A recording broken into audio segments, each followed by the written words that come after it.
now I'm going to go back to our Employees and Contracts tab, and this is where we create our contracts of employment.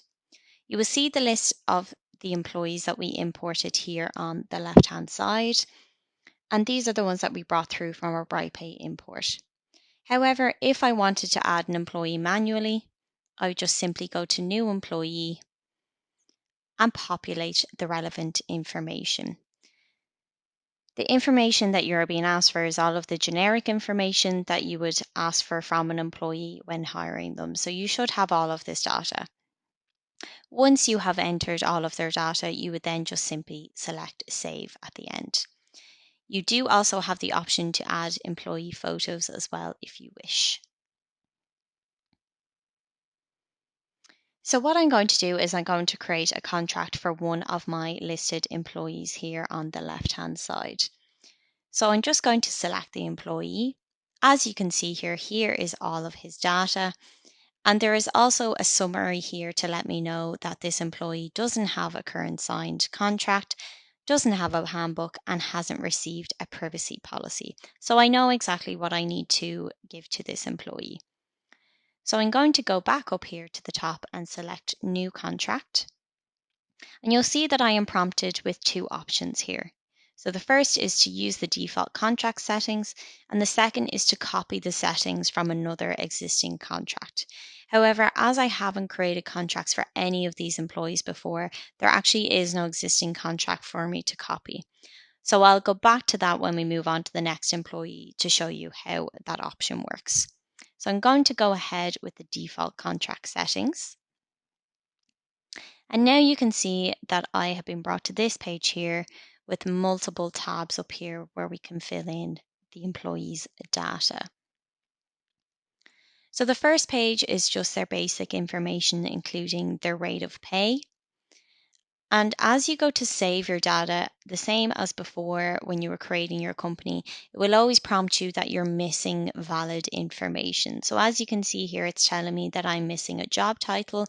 So when I press OK, it actually brings me directly to the section that I need to fill in. So I'm just going to fill in a job title for him. And I'm going to enter a rate of pay. Then I'm going to look and say that he gets paid weekly and that he gets paid by check. So I'm just going to click Save. And now you'll see that it's telling me that I need to enter the person or the job title to whom disciplinary appeals should be made to. Now, this is a very important piece of information that needs to be on contracts so that employees know who to go to if they have any appeals against any disciplinary action. So when I press OK, again, it's going to bring me to the section where I need to enter my text. So it can be a name, or as you can see, in the light grey there, it could say a senior manager. So I'm just going to put in here department manager. Then you can see that you have all of the different contract types here, what the working hours are, what their normal workday starts and ends at, etc. So you'll just work your way through these tabs, entering the necessary data. You'll also see these little eye icons here, which I highly suggest you click on as you go through these tabs, as they are a guide to as to what the data you're being asked for is for, and also it can give an idea as to what text you can put into the free text boxes. So for example, when we come to the overtime section here, it says here that you can put in details of overtime.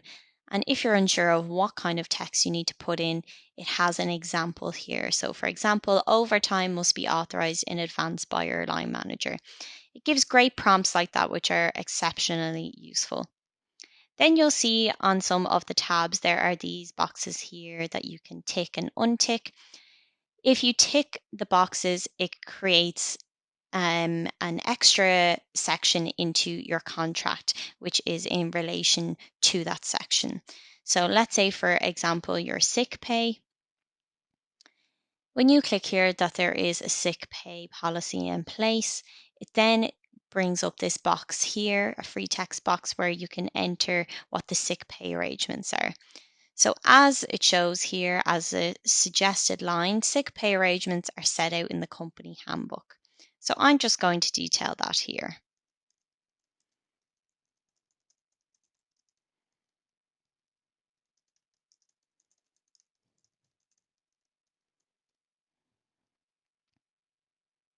So now that line will appear in my contract, and I'll show you that when it comes to the preview section. So then you will continue on again to your next tabs in relation to rest breaks, if there's pay in lieu, etc. Then we also have the additional section. So if there's additional content that you would like added into the employee's contract, that can be put in here. However, I feel that you should have everything that is legally required and also necessary in your contract, that you shouldn't really need the additional section. However, it's there if you need it.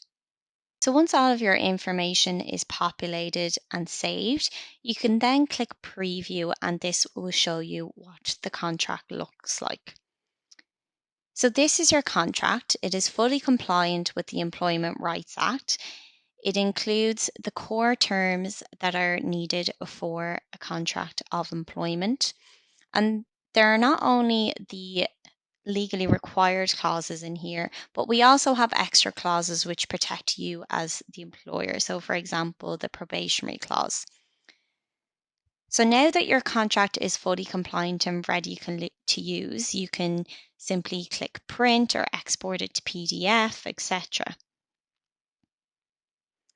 If you added a company logo, that will appear here at the very front of the contract.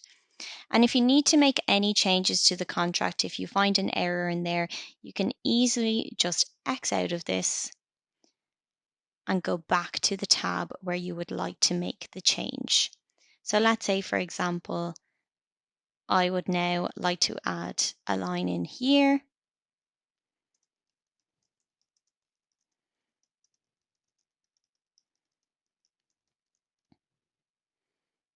I will add it in, click save, and now I'll show you it in the contract. So again, we'll just go back to preview. And we just need to find the sick pay section. So as you can see here, here is the text that I entered. So sick pay arrangements are laid out in the company handbook. Please see HR for further details. So once you have distributed your contract to your employee and they have signed it and giving it back to you, you would just come up here to the mark as signed option and put in the date that it was signed and simply select OK. So just recently we have made a new addition to our contract section of our Bright Contracts software. So with everyone going back to the office now and adapting a hybrid working model, we have now reflected this change in our software. So if you go to your Dates and Places tab, down here at the bottom, you will see tick here if an employee is a hybrid worker. Then we also have this free text box here below, for which you can enter the details of the hybrid working arrangement. If you are unsure what text you need to put around this, you just simply select the eye icon here, which is the information icon, and you'll see some sample text here. This text here is what we see as being the most applicable for your hybrid working arrangement, as it details whether it's the address, the number of days, the department, etc. So you'll choose which is the most applicable for your business, but it is completely editable to whatever you would like it to reflect. So once you have populated the details of the hybrid working arrangement, you'll click Save Changes and then you'll preview your contract here. And where you will find this new addition to your contract is here under the Place of Work section. As you can see here, here is all of the text that I input for my hybrid working arrangement. So that's just a nice new addition that we have added to the software, which we think would be very beneficial given the current working arrangements that will be happening now that everyone is returning to the office environment.